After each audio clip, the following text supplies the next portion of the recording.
Hello, welcome to the Chef Ava Marie Happy Hour podcast. I am your host, Chef Ava Marie. Today we are on a part two of the healthy eating series on the Chef Ava Marie Happy Hour. Today we have a nutritionist and a foodie of Mom's Kitchen Handbook. She is a author of four cookbooks and a blogger at the French Fried World, Mom's Kitchen Handbook. The good kids eat healthier in the French fried world. Let's get Katie on the line. Are you there, Miss Katie? Hello, I'm Katie. I'm here. You can see me? I can see you. Can you hear me? I can hear you. Okay, good. So how you doing? I'm good. I'm good. It's just kind of a cozy rainy day here. Yes, me too. In South San Francisco. How are you doing Yeah. in SF? Yeah, I'm not far from you. Probably like Yeah, just a we're at few 20 minutes. minutes. I know. We're like close. How do you like the city since COVID? We miss each other. I know. I know. It was so fun when I would get to see you all the time I down at know.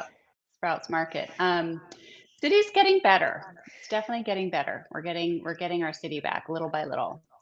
Yeah, So, same with South San Francisco. It's actually, we got a good mayor and town hall. We got the best people in our town. oh good. Oh good. Yeah.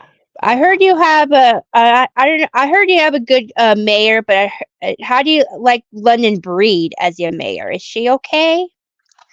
I think she has a really tough job, Oh, and I'm not um, like the savviest person on politics, but I think that we could probably use someone a little yeah. stronger and more forthright and a little bit more of a visionary right now. Yeah, But someone I can't good. imagine how hard it might be to try to navigate these times. I agree. Like in San Mateo County, we got the best politics system here. So That's totally agree great. with 100%. Good. So, when did you start your culinary journey as a nutritionist, and when did you make? What made you believe in healthy eating? Well, I grew up um, with a mom who was just a Huh? really great cook. And the food that she made was always just homemade, and it was Oh yeah, always just, just good, solid, nourishing food. So I yeah, kind of grew up like that. But I also grew up with a very open invitation to cook in the house. My siblings and I all just cooked all the time growing up. yeah. So we grew up with good food and good cooking. And then I worked after college for a couple of years, and I was always really interested in nutrition. So I decided to go back to school and get my master's in clinical nutrition. Wow, And my intent was to combine that um, expertise with my interest in cooking and writing, and that's kind of what I've done. that's fantastic. So, when your kids were very little, did they were they picky eaters at all, or did they learn to cook with you at a young age? You know, I They were all kind of different eaters. I Oh, wouldn't say any one of I have three kids, and I wouldn't say any one of them was like a super picky eater. oh, My youngest was a little bit more particular than the other two, oh, wow, but they always were in the kitchen with me, and they were good. always participating. And I remember going to a book talk that Marion Nestle, who's one of the foremost sort of thought leaders on nutrition, Yeah. she was had just published a new book, and I was a new mom at the time, and so I asked her, what do you think is the best way to get kids to eat well? And she said, get them to cook. And so I really took that to heart. And even when they were tiny, they were like in a high chair, and I would put like, whatever was making, I put on their tray to play with or whatever. So it was just very much a part of like our family culture. Wow. And now they're in college, those girls, and they're Oh, all yeah. adults. They're all out of the house, and they're all, independent cooks and very Good for them. capable. Yeah, it's really fun to see. And they get to And come see you, their they mama. get to come see me and they get to sometimes cook for me, which is like an Good. amazing, it's like there's nothing better. That's good. So, we met at Sprouts in Daly City during your live cooking demonstrations for the Sprouts at Creek COVID. What was it like to do live cooking demos in front of the audience in Daly City? What was the most takeaways? I did it, I don't even know how long. It was for Yeah, a while. I feel like it was for a couple of years. And I think like the first class, it was a little daunting because you're basically teaching a cooking class in the front of a supermarket, and you yeah. have to be very creative in how you do that because there's no kid sink, there's no stove. There's a like you don't know who's going to come to the class, what level they're going to be at. Oh, yeah. Um, but it ended up being one of my favorite cooking experiences because it was such a community. Every single month, the same people plus some newcomers would come and ended up being like a standing room only class. Yeah. And there was a lot of engagement and enthusiasm and interest, and I loved it. Yeah, that was the I don't beauty know. because people love the food. Yeah. Yeah. And then we'd have samples and everyone would get to try it. And there when you teach cooking, it's always, or anything, of course, it's always great to have engagement. And I Good. love that part of it. I saw you did a demo at 18 Reasons. What was that like? Because I just took a cooking class at 18 Reasons with a pastry chef, a well-known Christina Tosti's protege. Oh, what? Oh, yeah. I saw that. I saw that class. So I've taught at 18 Reasons, their cooking school in the past, but they also have a nonprofit spin-off program where they go into the community and they teach um, all ages, kids, Oh, adults, um, folks with special needs, and they are often in low income communities, yeah, and they teach cooking and nutrition. So I've been volunteering with them in their Cooking Matters program, that's fantastic. um, and I was great, and I did it last fall, and I'm doing it again now. So That's good. And I saw your parfaits you made for the kiddos. And what yeah, was that experience? they made them. Though they made them. It was great. I mean, They were. I Did you help with they that? Did you teach them? we showed them, well, we the whole lesson was about whole grains, and Yeah. then so we made some whole grain pancakes, and then we made the parfaits with some whole grain granola. Hmm. Um, but they really ran with it. I mean, it Yeah. was just a really fun, creative process. And that was the whole education systems. There's Y- about them just getting creative. Yeah, it was about trying. I mean, I feel like nothing. There's no better way to get people to eat good food than to show them how to make it and how that it can be beautiful and delicious. And I That's think right. those The color of parfaits the are a good rainbow. example. Yeah, absolutely. So I heard you like to travel. Um, so what's your favorite destinations and why around when you're while you eat healthy? Oh gosh. I I don't know if I could pick a favorite, I like one saw your favorite place. pictures. I feel like traveling is one of the best ways to learn about food and have your cooking evolve. And I think you can cook and eat healthy anywhere in the world. Um, so, and I think uh, food is a great entry point to learning about culture. So, like, we went to Morocco last spring, and I went to the markets, the Oh, open air markets, and the various vendors, and we took a cooking class and went to all the little shops and had conversations. And I think that's one of the reasons I really love to travel. So oftentimes the food at a particular place will be part of what draws me. So Morocco and their food, Italy, we went to Greece, Spain, all these wonderful food cultures, Mexico City. Um, Buenos Aires. Those are all places I've been, and the food is often a big part of the draw. Yeah, but I heard Chris Kimball does these tours with the chefs. And Mm, do you ever hear about that? Because he just launched a travel tours with a chef recently. You should check him out sometime. And they're like $5,000. But my that friend, it sounds amazing. and it takes like 12 people on a tour. With, Hmm. and I think it's worth checking into. Okay, I'll look at it. He certainly is a real pro at all things food. He So is. He's a great guy, celebrity. yeah. So he does like an international trips through milkstreetkitchen.com. Oh, okay. Thank you for sharing. You're welcome. So, I have another question. Did you during COVID? Did you Yeah. teach cooking during lockdown? What was your takeaway from that? I did find that um, there was so many people cooking from home, Oh obviously, a yeah. lot of whom had never cooked at home before, Mhm. really had skills.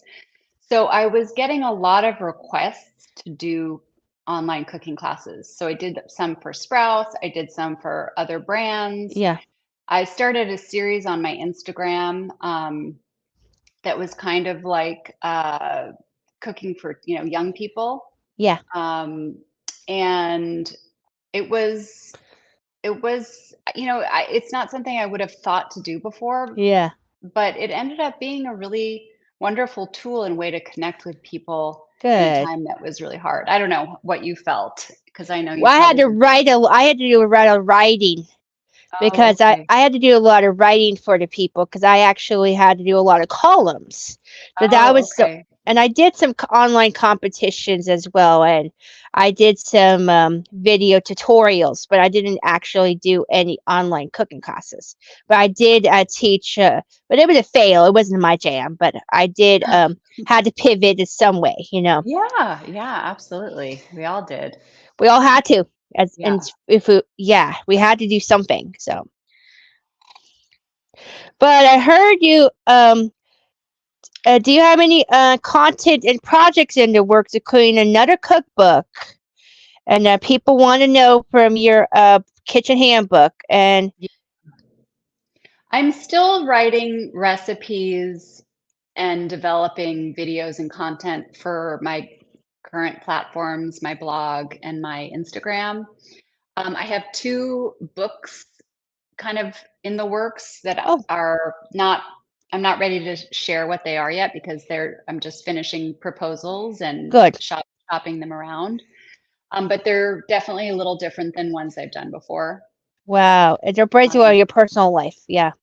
yeah, so yeah, I've got some things in the work, and still doing, magazine stories here and there, and a little bit of teaching. So do you do it through what? I heard you did it for Martha Stewart one time. Did you do it through Parents Magazine? What other article? I've written for a lot of different publications, magazines. They are, in general, a lot of magazines have closed up shop. Wow. So, Have you considered writing for Drew Barrymore? Because she's the big one right now. oh, I haven't thought about that. Does she have a magazine? Yeah, she does. Oh, I don't know her, but I should hit her up. I She's love real. her. She's the sweetest, and she is a child actress. Yeah, yeah. Loved. I just have She's a always loved her. because she actually has a chef named Pilar, and she's the chef in residence in her team. Oh, okay. She I, does this thing called Cookbook Club, and she highlights many cookbook offers. Maybe she'll include you on the list. you never know. That's good to know. Thanks for the tip. You're welcome. But I write for Real Simple sometimes, and Oh, Better Homes and Gardens, and then some online publications. wow, So, that's remarkable. yeah. So, we're gonna play before you get cooking. What are you gonna cook today? Before I am gonna cook, because it's just kind of a gloomy day, and I love to bake when it's just kind of icky out, and I don't, when I'm not going outside. So I'm gonna make these really simple cookies that are They're a tahini almond butter cookie. Oh, And they're really simple and they're nourishing and they're great because they're work for people who are gluten free or yeah. vegan. Like the only thing if you have a nut allergy, you could make a substitution. So they're just a really great, yummy, nourishing cookie that's like exactly the type of thing I want to eat with like my afternoon cup of tea. Yeah. And where can you find this recipe? Is it on your blog or is it in a cookbook? Yeah, it's on momskitchenhandbook.com and it's I think they're just called tahini almond butter cookies and they have a chocolate dip at the end. Okay, I'll put down my on a link I can there. yeah, you can link it. I will do that at the end of the broadcast. Okay, cool. Will do. Hmm. So So do let's get you want me to get started? before you do, let's do a top 5 questions that we do for every guest at the end of the show, and then you'll get Okay. cooking. So Okay. Sounds good. so favorite book. Oof. I just finished, I've read it twice now, Demon Oh. Copperhead. Did you like that book? I loved it so much. It's incredible. So, I mean, Favorite I podcast. don't know if that's my favorite book, but Oh. it's one I love. Your Um, favorite podcast you currently listen to is number 2. favorite there, I have to go by category. My favorite food podcast is Radio Cherry Bomb, I'd say. Oh, It's a good one. interesting. Yeah, you would like that because they interview a lot of chefs and it's very Oh, female focused. wow, that's cool. Yeah. And a favorite television show. I just finished this really good show called Drops of God that is hard to describe, but it's centered around France and the wine business. But it's Oh, fictional, very good. I loved it. that's interesting. Hmm. And favorite places to travel. Oof. I'd have to say Italy. Oh, good. And a favorite thing to cook other than what we're making today. Off the top of my head, I would say salads. I make a lot of Good, salads and I love just like opening my fridge and getting creative. good. Yeah. So let's make your cookies today. Okay, Then a warm day. I'm gonna adjust my screen so you can see what I'm doing a little bit better. Okay. Let's see. Well, I don't, you might, is it okay if you can't, let me see if I Of want you to, course. see if is that better? Yeah. Okay. I don't know if you'll be able to see my face, but let's see. Yeah. Let's see here. I think you got this. Yeah. All right, I'll crouch down if you want to see me. So let me just put it up a little bit Yeah, more. we're doing this for the viewers at home, so this is for you guys. Okay. So I got all my ingredients. What I also love about this recipe is you just need a bowl and a spoon, no special equipment. So we're going to start with 2 cups. This is just almond flour. Mhm. And if you don't have almond flour, you can make your own by putting some raw almonds in a blender or a Cuisinart. Because Okay. not everybody has almond flour handy. So, and this is also just a really forgiving recipe. You can see I'm not being super precise. With baking, typically you have to be pretty precise to make sure everything comes out okay, but this is just a very homey, flexible recipe. So there's 2 cups of almond flour. So we've already got our first super nourishing ingredient. Because some people use measuring weights when they use it, like the pie weights, like the kitchen scales. Because some Yeah, people like, okay, yes. I think that, truly if the best way to measure when it comes to baking is with scales because it's so much more precise. Um, but not everybody has a scale. yeah, That's much more common like in the UK.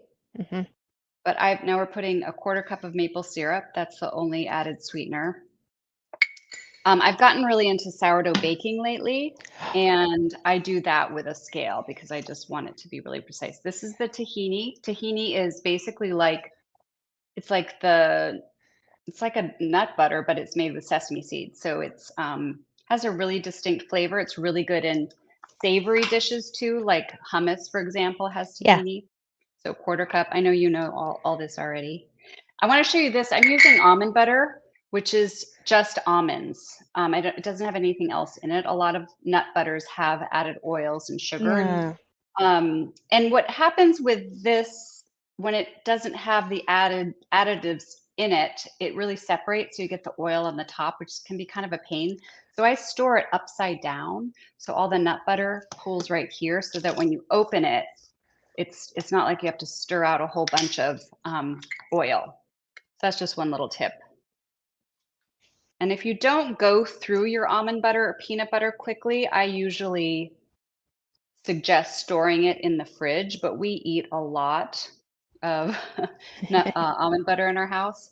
So we keep it in the pantry. So there's a 1/4 cup of that, like so. Let me just move this.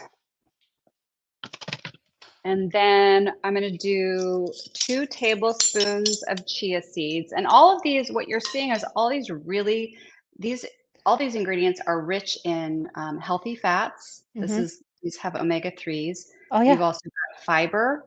You've got protein. You've got vitamins and minerals. And those are not things we typically think of or associate with making a cookie, but it is a cookie and it really tastes good. Yeah. We're going to do 2 teaspoons of vanilla extract and a 1/2 teaspoon. I always have just a bin of kosher salt by the stove. This is pretty much what I always use. Yeah. This is Diamond Crystal kosher salt, and that's it. And then we're going to stir it up. So I'm just going to use a garden variety fork. You can see. Yeah, I see it. And Yeah. yeah, and stir it up. And if you've ever made a peanut butter cookie, it's kind of a similar texture. And if you don't have chia seeds, you could really use any kind of seed in here. You could use sesame seeds or hemp seeds, or even like you could, if you wanted to, you could put in like ground flax seeds. Yeah, I think flax seeds would be a great substitute for this if chia seeds are not available. Yeah, exactly. And not everybody has, I just really like recipes that are flexible because Hmm. I don't really want people to have to run out and get special ingredients or No, just use what you got or just buy it on Amazon. Just do it, save exactly. money, Exactly. Use what you have, especially because I think a lot of times people might buy something for a recipe and then not know how to use, they have a whole Yeah, cup of, just stretch it yeah, out, yeah, exactly. Okay. So now we've got, sorry, I got to move things around. We've got some parchment paper and a sheet pan. So I'm just going to pull some parchment paper off. And I like to crumple it before I spread it. I find it like if you try to, sometimes it's different on a sheet pan, but if you're doing this like in a baking dish, it sometimes won't mold to it. So I find if you crumple it, it Wow. molds a little better.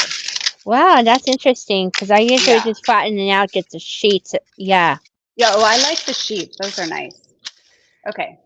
So all we're doing here is we're going to just do balls. Start with some just balls like so. And you can make them this is another thing I like about this recipe. It just makes 12 cookies. And I mean, obviously you could easily double it, but I think a lot of times cookie recipes will make like, 3 or 4 dozen, and you can't necessarily get through all those cookies before they're start to go stale. I mean, obviously you can freeze your dough or freeze your cookies, but I just like to do like a little batch like this. Yeah, this is easy for maybe 3 or 4 friends, so. Exactly. Or, you have it in your pantry and you have it for your afternoon snack for Mhm. you and your family for a couple days, and then that's it. Yeah, just to share with a few neighbors, just in the neighborhood Yeah. share. Yeah. Do you do that? Do you share? I Like, do. yeah. They know you're coming? They know they love my food. Oh, I just think that's, I mean, I feel like that's one of my favorite things about food and cooking is the sharing aspect. And I do that with my neighbors all the time. And I think it's also a really great way to get to know people, Yes. you know? So, Even better. Yeah. yeah, yeah, exactly. Um, and then sometimes if I bring something, like I have this one neighbor I started bringing food to because her husband got sick. Mm, And then when she would bring me my containers back, she would have baked something for me because that good. was sort of therapeutic for her. So it's kind of sweet. All right, I've got more. I think I made these a little bit smaller than normal. Maybe I'll just, because I've got like 14 here, which is fine. I'll divvy these up. All right, and then if you've ever made peanut butter cookies, we're going to, you can do this. Hang on. Take your time. If you've ever made peanut butter cookies, you take a fork and Hmm. you kind of press down, you know? So that's what I do with these. So I take a fork. Where's my water? I like to have water here to kind of dip it. And then you just do a press one way and then a press another way. So it looks like this. Can you see Wow. that?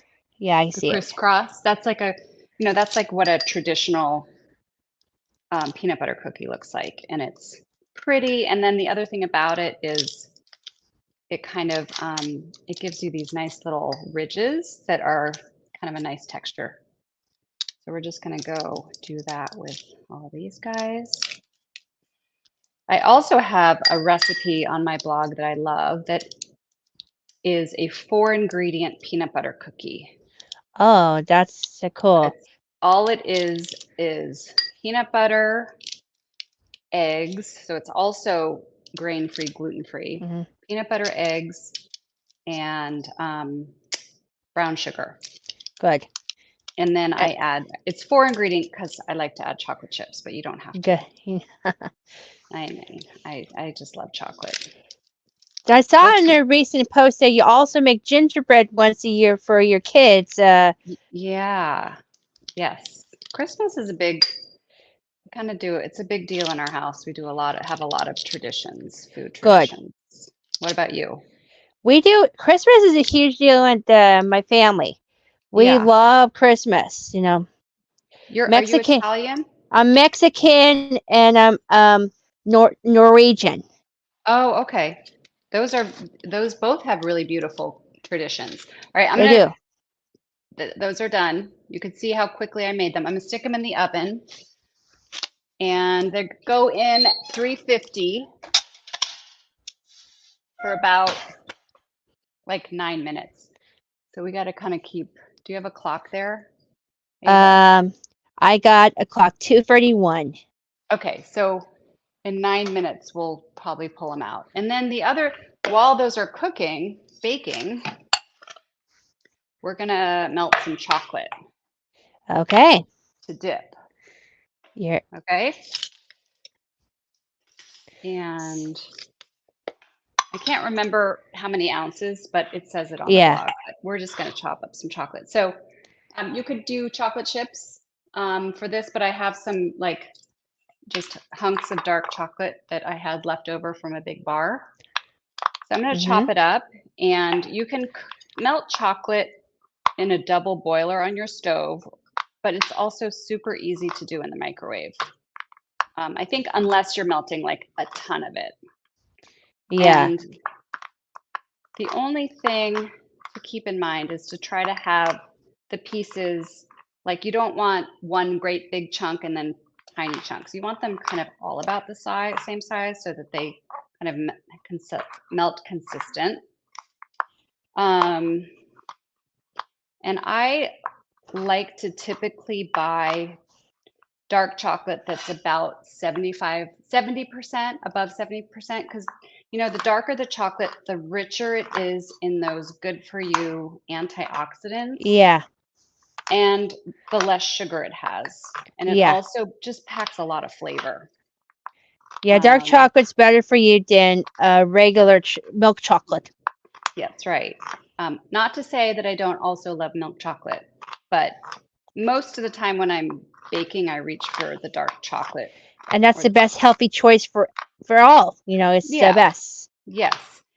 And I think, it's a little bit of an acquired taste. I don't think I grew up on dark chocolate. Hold on, I got to get a bowl. Um, so much, but I really like A if lot of I'm gonna, chefs use semi-sweet chocolate, which is yeah, not good healthy for you. it But doesn't it's have as many, it has more sugar and less of the kind of good for you plant polyphenols, but there's a place for that too. So I'm gonna take this okay. and I'm just gonna microwave it right here.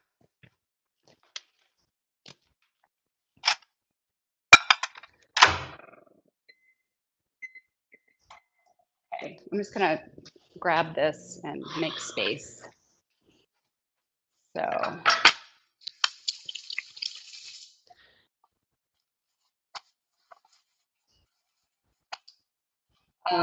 are you more of a cook or a baker I yourself? am both. Okay, How about you? You're both. Are I'm you both. both? I'm both. I think a lot of people distinguish themselves as being one or the other, and I like both. But I'm Good. my baking is I don't do fine pastry. I don't do, that's not like my kind of baking. So I just did it for about 30 seconds and I'm going to stir it and we'll do that a few more times till it's melted.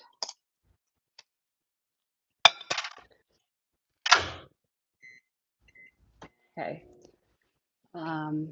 And the other thing, sometimes I'll add a little bit of coconut oil to the chocolate Oh if yeah, I'm using, do you do that?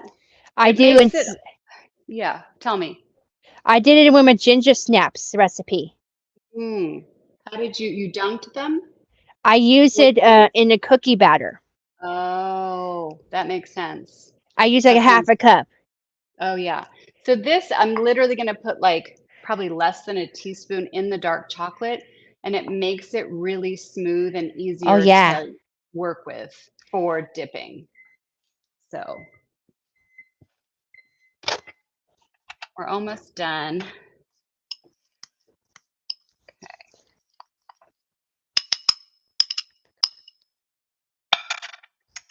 All right. Probably one or two more, and then we'll be ready. Okay. And then we'll use our cookies. I'm going to show you I was thinking about this. This is my new favorite cooking tool. I love tongs, but I've Oh never had yeah. little ones like this. Yes. They're amazing. I've They have been them in using them colors too. nonstop. I know. Oh, I've they seen that. do? Yeah. Yeah. I mean, I think a lot of home cooks don't realize like you got to have some tongs. Yeah. I have a little blue tongs. They're a little bigger than yours. Yeah. Yeah. Try getting some of these tiny ones. They're really I nice. will. I'm gonna get the red and orange ones next Oh, time. yeah. Yeah. Cute. Um, okay. So you can see it's a little bit hot, but it's just nice and kind of drippy, but I'm just gonna add a little bit. And I definitely do this if I am melting chocolate chips because chocolate chips are really designed to not, I don't know how to describe it. They're designed to kind of stay intact, Yeah. right? So if you want to melt them into one pool, I find a little coconut oil helps. Yeah. Yes. But it's Yeah. it's a healthy fats. Yeah. So. I mean, I think I personally think that Um, I would rather see people using like olive oil or avocado oil, but Oh yeah. In cooking. yeah, it definitely has a place in cooking and baking. And I think for certain things, it really does. Like for example, banana bread or the Oh cookies you yeah. made. That's a really delicious flavor to add. Yeah, it's an Okay. option. Yeah, it's an option. So, all right, that's ready to go. Now we just have to wait on our cookies. How's our time? Doing good. We're at 2:38. Oh, wow. It's only been 3 minutes, or Well, we have no, 2:38 more to go. it's 2:38 the time wise. I actually just have Okay. I thought you were talking about the time on our time. cookies. Yeah, I'm just talking about the time on the clock. Yeah. Oh, okay. Where did when did I put them in? 2:31? Yes. Oh, okay. So we've got a couple more minutes. Oh All yeah. right, let me get a hot pad. I feel like I'm bouncing all over the place. Sorry You're about doing good. You're doing good, Katie. This that. show is supposed to be comical. It's supposed to be a variety Oh, show. You're good. So am I supposed to tell jokes? no. It's a cooking variety show. It's no. So, How long have you been doing this? since the writer's strike, Oh, since okay. March, because when the late Okay. night shows went on hiatus, we Hmm. had to bring some kind of entertainment back on. So we had to put the entertainment when they were on hiatus. Oh, that's so clever. Thank you. Are you enjoying it? I love it. I do it like once a week, or when the guests are available. When they have the free time, I do it for the people. Mm-hmm. And I just had the city officials on this 2 hours ago. I saw that. Who was on? Mayor of South, my hometown, James Hmm. Coleman, and Councilman Adiego. Oh, wow. That's impressive. Thank you. Yeah, good for you. And And they you talked. talked, We what did talked they to talk food. about? It was food. It was about my dad. My dad passed away on December 18th. Oh my goodness. I didn't know that. I didn't know that. Yeah, he died of pancreatic cancer. I'm so sorry.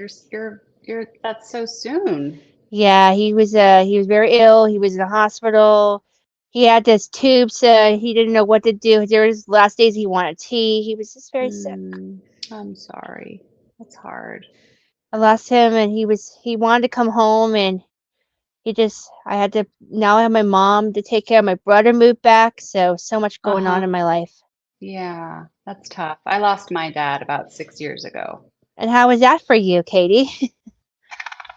Um, I just miss him, you Oh, know? I I get just that. think, it's just I don't the first year is really hard, and now I just miss him. But Good. It's I okay. feel lucky that I got to have time with him until he passed. So I just want to Yeah, get this. me too. Yeah, I'm gonna give it a little more time. And he was a well-known politician, so he was like a political figure to me. So I did this episode for him. Oh, This is 2 hours ago. So wow. That's amazing. Did you guys talk about food? there was some food references. It was we talked about Irish food.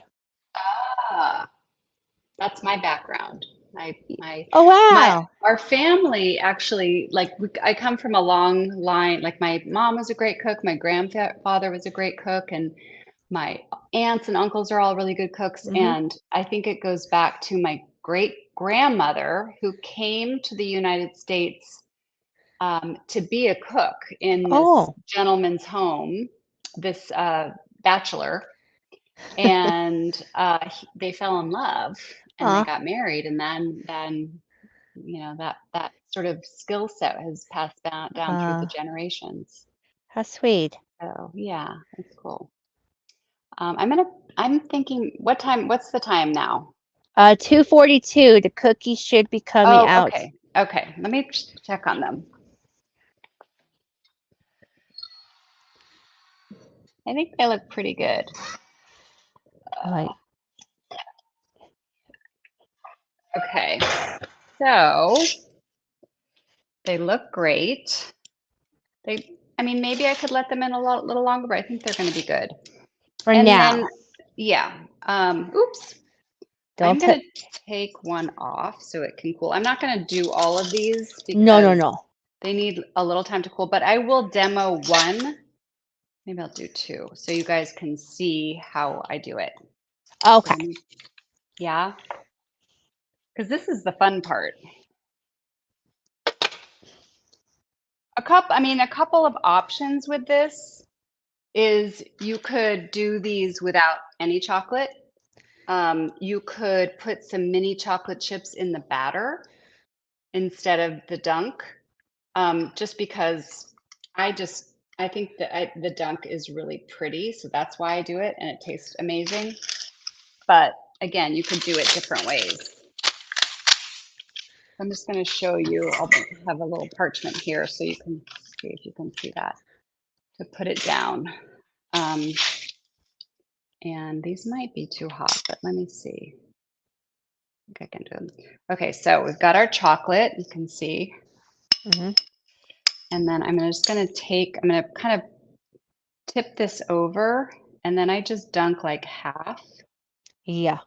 like that. See what she's doing, guys? She's the Oops, it's falling apart because they're, oh shoot, hot, guys. because they're still hot. So I may try it. Hold on one sec. That's why you gotta cool completely. Yeah, you really should let them cool, but I'm going to see if I can at least do one to show you. I'll dunk it a little bit. And maybe drizzling might be better idea. Oh yeah, that's so smart. That's so smart. So yeah, if the cookies aren't cool enough, you can drizzle, but I'm going to see if I can at least do it just for kicks. Just try it, I'm just going to do a little bit. All right, we just a little bit. So normally I do it about halfway up, but look how Yeah, pretty that look at is. that. Yeah. Isn't that pretty? And then I also have a little bit of flaky salt, and I'm just going to put a little flaky salt on there because a little flaky salt and chocolate just makes the flavor pop.